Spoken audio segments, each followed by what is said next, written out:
This video was digitized from a reel of silent 8mm film, and it's of the U.S. Army's 26th Transportation Company when they were stationed in Illesheim, Germany in 1956. And some really good footage of them operating their Sikorsky H-34 Choctaw helicopters there. And then about halfway through, it switches over to footage of them operating in France, in the coastal region of France. And at one point, you'll see that they stop at La Rochelle Airport or base there in France.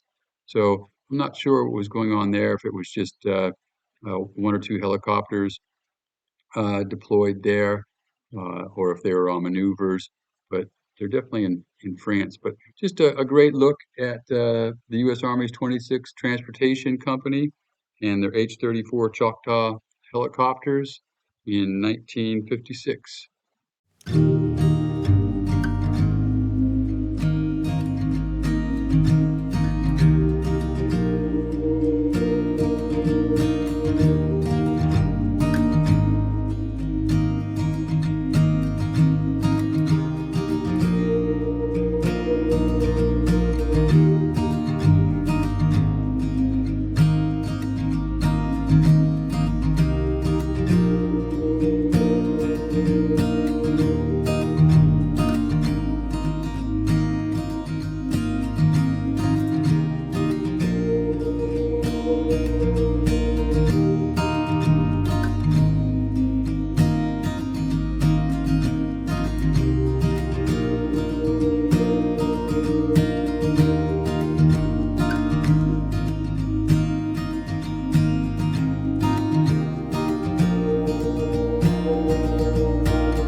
I hope you enjoyed this piece of history, and uh, like and subscribe if you'd like to see more military and patriotic videos, which I try to upload every other day on my site. And if you're interested in a good read, check out my books at www.edsemler.com.